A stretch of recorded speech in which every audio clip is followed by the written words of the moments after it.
We've read a lot of books about happiness on this YouTube channel so far, but this is by far one of my favorites.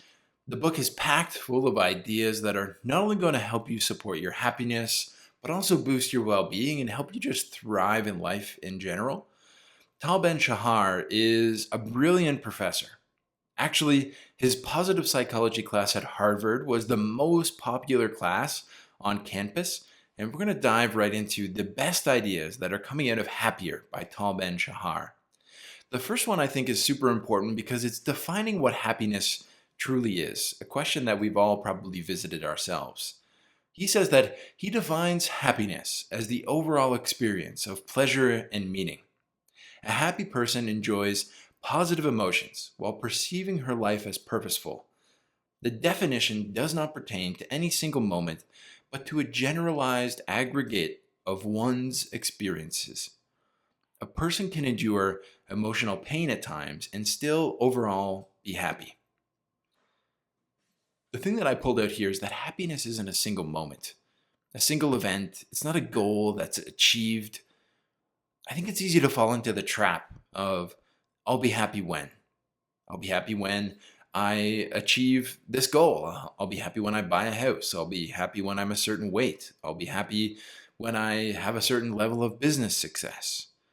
And that's the first myth that I think we should all bust with this book. Happiness is an overall state of being. And today we're going to talk about techniques, tools, and mental models for achieving that state in a lasting way. But before we dive much further into this, I do want to say that I read probably dozens of books on happiness by now and hundreds of books overall on this YouTube channel.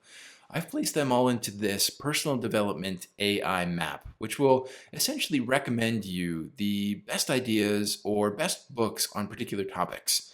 I've also pulled out the best 20% of the book so that you can significantly cut the amount of reading time that you might have to do in order to accomplish your goals. You can get access to this tool by joining the YouTube channel, the first link down below in the description, or by clicking the blue join button. Our second idea inside of Happier by Tal Ben-Sharhar is 4 different archetypes. He says that the rat racer's illusion is that reaching some future destination will bring him lasting happiness. He does not recognize that the significance of the journey.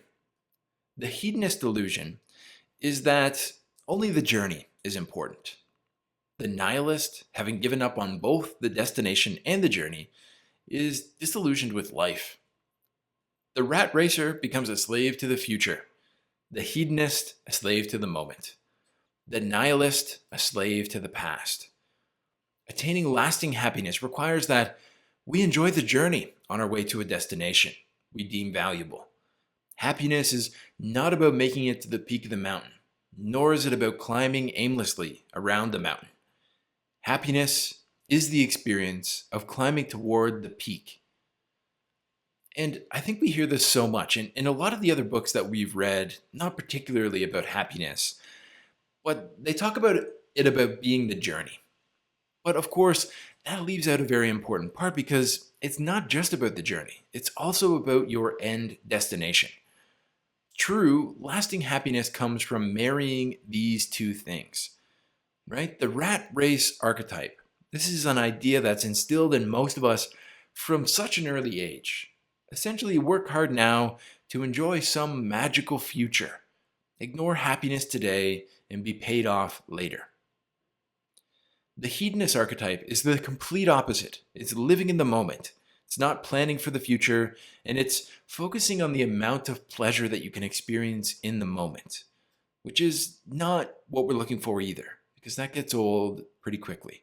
We've talked about the hedonic treadmill in some of our Stoic videos before, where essentially hedonism just leads to more hedonism, and at a certain point in time, hedonism is just not fun anymore. The nihilist archetype. This group has just given up. They realize that there's no cheese at the end of the rat race, but also believe that the moment is worthless as well. But the happiness archetype, this is the one that we're aiming for. It's not an either or equation, but they're thinking about both and. I'm thinking about my destination and making that meaningful, but also I'm thinking about the journey. See, happiness is not about making it to the peak of the mountain, nor is it about climbing aimlessly around the mountain. Happiness is the experience of climbing towards the peak. And I would say climbing towards the peak that you deem valuable.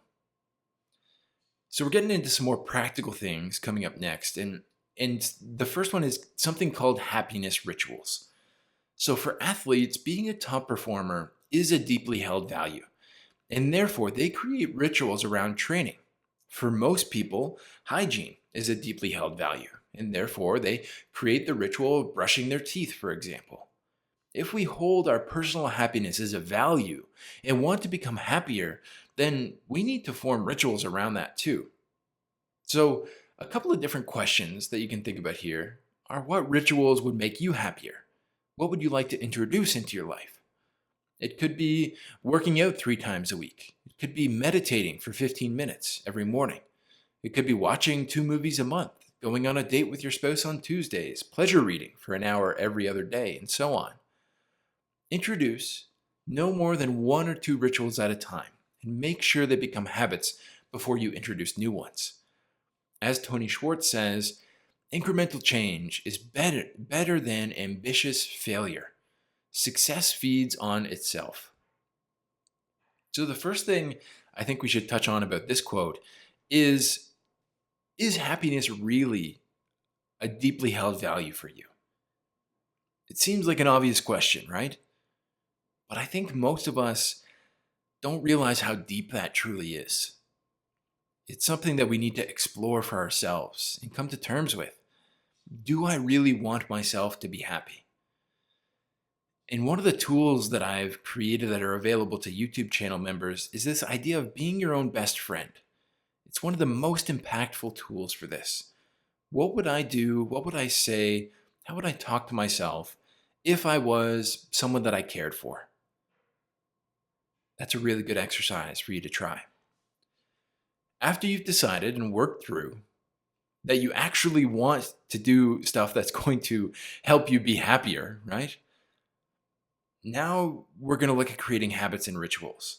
And this isn't really what this video specifically is about. So I actually recommend that you go and check out a video called 5 Things I Learned About Habits from 100 Plus Books. It's free, it's available on the channel, and it's got some of the best habit building advice that I pulled from all 100 plus books we've done on this channel. I really recommend that you go and check that out in order to, kind of like it said here, incremental change is better than ambitious failure. Success feeds on itself. There's a couple of other kind of habit hacks inside of that video that I think will be helpful. The next piece, we've got happiness rituals, and then the next piece is removing rituals. So the idea here is that change, especially of deeply ingrained habits and patterns, does not happen overnight. Most important, once again, is to ritualize your activities. In addition to creating a habit of activities that you want to engage in, introduce something called negative rituals, or as I said, removing rituals. Times during which you refrain from doing certain things. For example, if it's feasible, create an internet-free time zone each day between certain hours. We spend an increasing amount of time on the web. Checking our email every few minutes takes away from our productivity and creativity, and ultimately, it makes us less happy. You can introduce a phone-free or meeting-free time zones when you can fully focus on other activities, whether getting work done or spending time with your friends. These are all really important. And studies are pretty clear here. Technology and just our ever increasingly connected world is really causing issues with our happiness. Cal Newport, inside of his book, Digital Minimalism, which is available on the channel, gives us a ton of really great guides here. Something working for me right now, though, is having a drawer that I put my phone into as soon as I get home from work. This means that I'm maybe more present during my dinner. I'm kind of more present for the rest of the night, when it can be really easy to spend all night checking my emails or social media. That's one ritual that has been impactful for me, and I've felt a real impact on my happiness. So, how about you? Are you going to go through maybe a full digital detox like Cal goes over inside of Digital Minimalism? If you're not, What are some small rituals that you can put in place to remove that kind of digital distraction or that ever connectedness from your life? The next piece we're touching on is one of my favorites, and it's this idea of following your bliss. As research on self-concordant goals illustrates, Joseph Campbell's belief is much more than superstition. When we follow our bliss, we not only enjoy the journey, but we are more successful. So, self-concordant goals, talked about inside of the book, are those that we pursue out of a deep personal conviction and or a strong interest. And Joseph Campbell talks about this idea inside of his many different books and many different interviews that I've watched and read. This idea of following your bliss. And Tal says it adds another layer onto it of self-concordant goals. And the fact here is that if we're following our bliss, setting self-concordant goals, ones that are in line with a deep personal conviction or maybe a strong interest, we're much more likely to follow through and stick to them. Plus, we're going to get enjoyment from the journey and the destination, which is what we've been talking about so much here. And actually, something that's come up for me recently as a good way to dive into, okay, what might this pathway to bliss be, this following my bliss be, is to take time and to write a single page of everything that's wrong with the world. And it's much easier to write that than it is to say, what do I have a strong personal conviction or interest about? So what you can do is write down a full page of everything that's wrong with the world and see what speaks to you the most. And then the next piece that I would say is an important piece of the process is following this idea of what can I contribute? We've talked about this question a lot on the channel. This idea from Tom Rath that everyone's happier, everyone's more fulfilled, everyone is more productive when you're asking yourself one question, which is what can I contribute? So look at everything that you feel is wrong with the world and then ask what can you contribute? And that's likely to get you very close to the pathway to your bliss and following your bliss, as Campbell talks about. Another way to potentially do this is going into a 110-year-old time machine. And the whole idea of this little exercise is that you're 110 years old.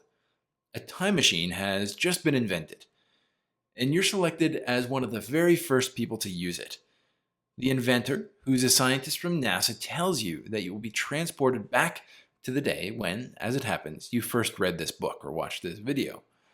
You, with the wisdom of having lived and experienced life, have just 15 minutes to spend with your younger self. And what do you say when you meet that person, that version of yourself? What advice do you give yourself? And this is a really awesome exercise, even in conjunction with that pathway or following your bliss exercise that I gave you already. For me, it's saying one thing, and that's that we already know what we need to do in order to be happier. Most of the time, we already know what we need to do in order to be happier, in order to be more productive, and etc. But in order to go from theory to practice, which is of course what we're trying to do on this channel, we need to frame it as advice from a wiser version of ourselves. And the Stoics actually had such a great idea of the ideal sage. And I really recommend you go and check out the Stoic playlist that I have on the channel if you haven't already. But the ideal sage is a core tenet to Stoic philosophy. What does your ideal version of yourself look like in the future? What things are you upholding? What values are you kind of keeping in mind? And what advice would you give to yourself, I guess is the good way to put it. And Tal already has it set up for us here. What advice would you give your 110-year-old self? What advice would your 110-year-old self give you right now about happiness? And if you're just watching this video, one of the things that I would really encourage you to do is to take some time to shut off YouTube for a little while and actually do those few exercises that I told you about. Make sure that you're writing what's wrong with the world and how you can contribute, and then step into that 110-year-old time machine. What would your future version of yourself tell yourself right now about happiness? If you're interested in getting direct access to my personal development AI, over 100 different books, 600 different ideas, and dozens of tools, like being your own best friend or like a goal-setting process. You can get access to that at the first link down below in the description or by clicking join on the YouTube channel. Thanks so much for your support, everyone. This YouTube channel is going better than I ever could have expected, and I appreciate all of you because it's your support that is continuing to grow us. Thank you so much, and I will see you in the next video.